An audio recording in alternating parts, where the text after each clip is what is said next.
Hello and a very warm welcome back to the Czech Republic for our continuing coverage of the 2024 World Cup circuit. It's the start of a very busy period of racing at this level. The chance for athletes to finish the last few months of the season in style. The elite men's race coming up live in just a few minutes' time over the full Olympic distance. We just see Taylor Reid there, ranked #1 from New Zealand.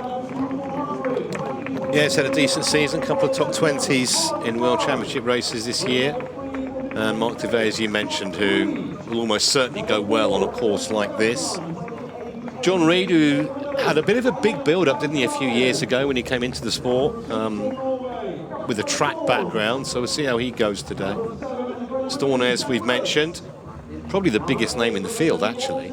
Yeah, and got Jack Willis of Great Britain ranked #7. And Alois Knabel, Alois Knabel from Austria. Knabel is only one of two men in this field who raced in Paris. Matthew Wright of Barbados is the other. Yeah, a little bit different to the women's race where we had quite a lot of Paris Olympians on the circuit today.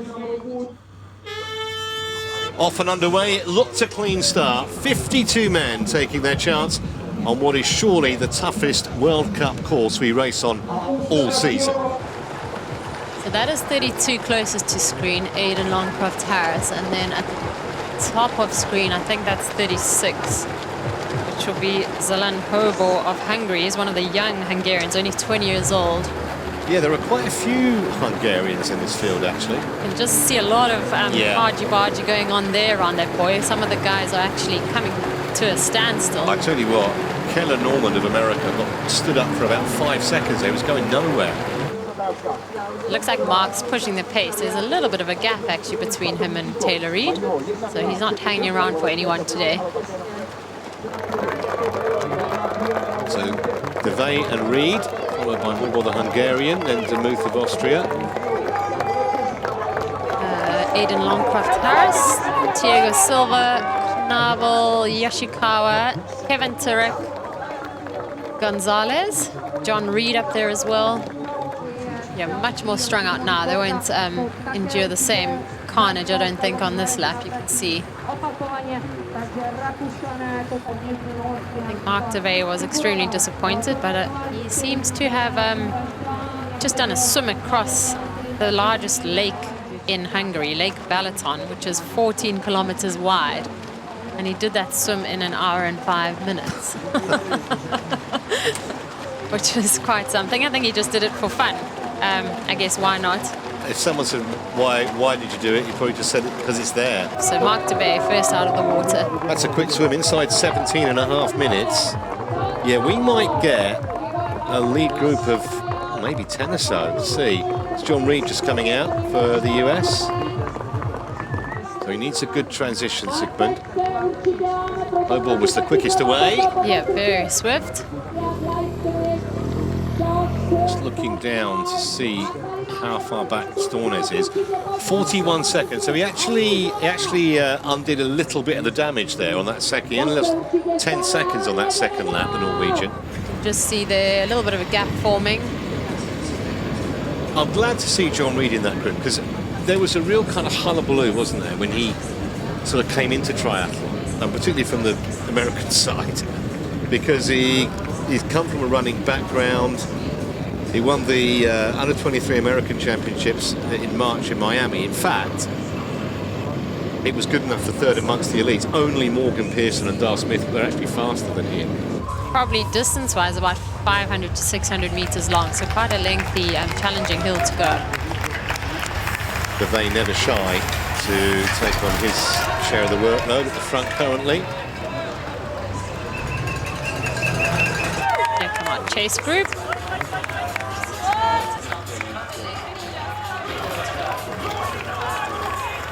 Looks to be like 20 of them in that group. Ren Sato right in the middle of it, the Japanese. There he is. Yeah, there we go, you're right. He's just hanging off the back. Yeah. He might have struggled up the climb and just finds himself dangling off the back. He might get back on this part of the course. Looks like he's going to be. He's back on. 31 seconds now, so they are chipping away. Yeah, 5 seconds or so per lap. They're just chipping away, but they're keeping themselves in the race as well. So they're still within striking distance, and they just need to keep motivated. Yeah, this is their opportunity.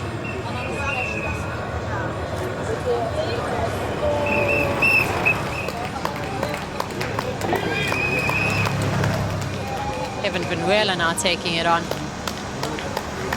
He's broken off that group as well a little bit of a gap. Well, fair play to the chasing pack, because at one point it looked as though Devay and Reed might have got a march, but that's not going to be the case because the pack are back with them now. Just see they're coming up the hill now, so that gap's definitely gone down to those chasers.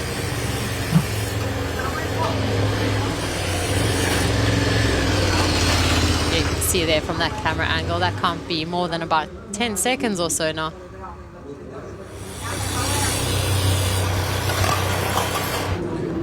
Those athletes are pretty much onto this group.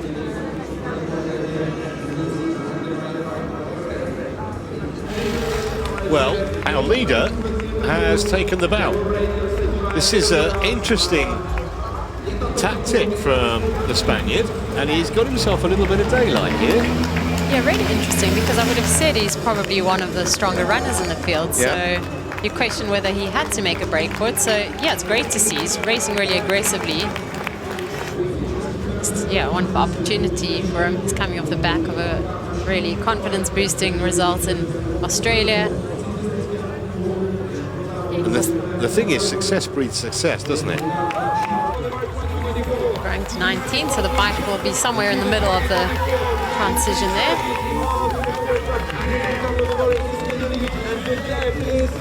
Yeah, they come. So 15 seconds. Yeah, useful.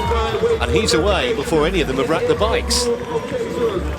Now, how's his run?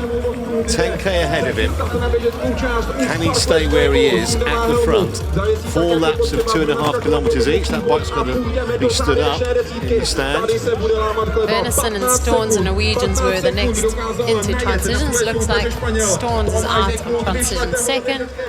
Mark Devay out third. And Demuth of Austria and Bernison following suit.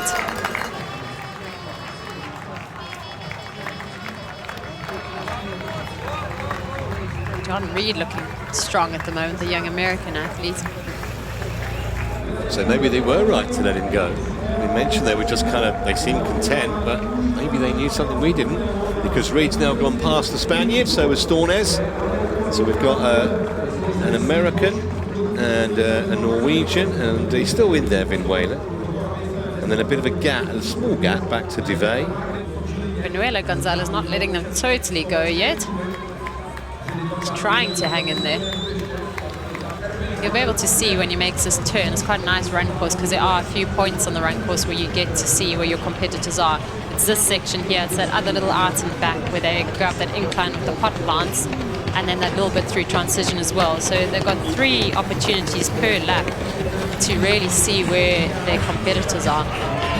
Nothing separating our lead 2 athletes at the moment. So Gonzalez rounds a cone.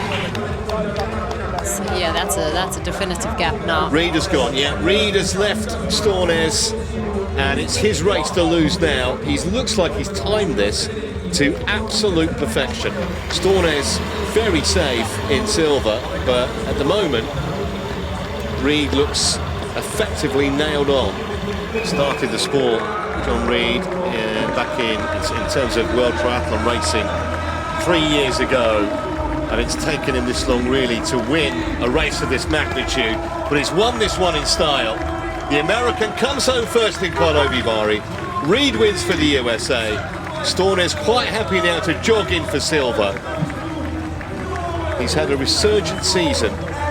2nd World Cup medal of the campaign for Casper Stornes after a real battle with John Reed.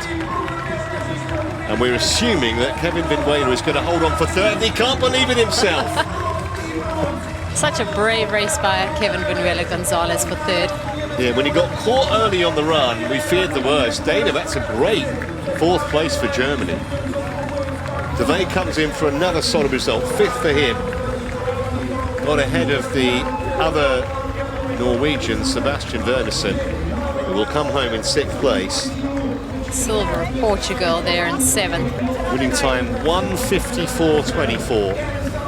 Might sound slow in kind of the current climate of Olympic distance racing, but it's such a tough course. Sato finishing 8th there from Japan. Jack Willis in a sprint with Alois Navel. Willis holds him off. Navel rounding out the top 10. John, a fantastic performance out there, your first World Cup win. How do you feel right now? Honestly, probably the hardest race I've ever done in my life. From the get-go, Mark, I knew he was going to drill to swim, and that's exactly what he did. And then, I mean, you just the bike, you just can't go easy. Like it's hard, and then yeah, I had to push the first K to kind of catch up to the leaders, and then Casper and I were going for it. And then, forgive me, I don't know the guy from Israel's name, but he came by us on the last lap, and I was like, oh my God. And like he skipped water, so I totally thought he was just sprinting for the win. So then I was like, oh boy, gotta go with him. But you know, it worked out and it was great. And coming out of the water, there was you and 2 other men trying to latch onto that front group. How tough was that opening burst of speed? It was tough. I knew needed to be in a good position by the time you hit that kind of big descent into town. You know, that's what my coach and I talked about, where that was a critical position, so I knew I had to drill it. And just coming out of the swim, I mean, it was single file, you know, because everybody was just gunning it, so it was a good effort. And then it seemed on the bike there were just attacks everywhere. DeVay went, Reed went, then Vinuelo at the end went. How was it managing that kind of speed? I still got to get better technically. I think Taylor came through a couple times on the kind of the long descent into the cobble section, and I was a little hesitant going on the cobbles, and then I'd fall back, and then I'd have to gun it, and so I got a room to improve. And then finally, on the run, when it was just down to you and Casper, what was going through your mind for that final 5 kilometers? I like running at the front, and you could probably ask some of my training partners back home. You know, I like to lead the reps, and so that's kind of what I did. But then I've been out-kicked a lot, and so I was pretty nervous. I know Casper's an incredible athlete, so I was pretty nervous he was going to out-kick. But I was able to get some momentum on the uphills and then try and hold it on the downhills and, you know, manage to hang in. Silver, it was close at the end. How was that final kilometer for you? Thank you. Yeah, I'm so tired now. I really went for it on the bike, and yeah, I felt at some point that I were doing most of the work, but I got some help from Sebastian and some other guys, and we made up. And the last 3 laps were all about just saving the energy, and I just didn't feel good on a run, so I just needed to stay in the back of Reed. So yeah, I'm just happy to finish second. So yeah. You had a brilliant year so far. You've really made a lot of comebacks. You had a great result in Hamburg. How is your year going? Yeah, obviously it's going okay. Like I'm performing on long distance and short distance, so yeah, I'm happy, and yeah, I'm just. It's 3 more races this season, so I hope to finish on a high level, and yeah. Kevin, congratulations. Your first bronze medal at the World Cup level. Thank you very much. It's race of my life, la carrera de mi vida. The 3 weeks ago, Aquathlon World Championship, and in Karlovy Vary, my first Podium in World Cup. It's a dream, a medal in the World Cup. It's a dream. Today it's my day.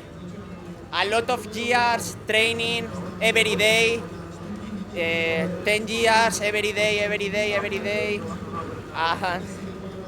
Satisfaction with results. Yes. Pues por fin ha salido la carrera que creía que podía salir, y ha sido un relevo generacional, y ahora con la gente de mi edad y así, pues me siento competitivo. La primera vez que tiro en la bici, porque nadando ya había tirado, y después la última vuelta me he escapado en bici, y eso me ha permitido coger un ritmo corriendo cómodo, que a veces me cuesta al inicio, y ahí ya pues todo el rato iba pensando en la medalla, aunque me pasaran yo solo pensaba en la medalla.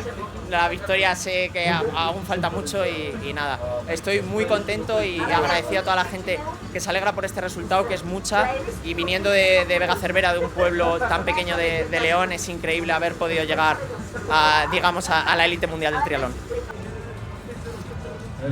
So confirmation then, John Reed wins his first ever World Cup.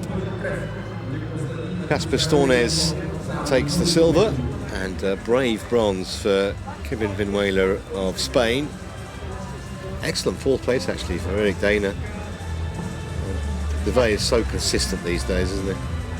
Yeah, Dina, that's strong. Just 4 seconds off the podium in the end. Just ran out of tarmac. First victory in what you might call a truly international race. He's won some continental races, but this, a first World Cup win for the 23-year-old. And you've probably got to think there's more medals ahead for him. Yeah, great results. That third in Huatulco, the win here today. I think this youngster from the US, John Reed, is just getting started. And so strong that nobody can question today's winner. He is John Reed.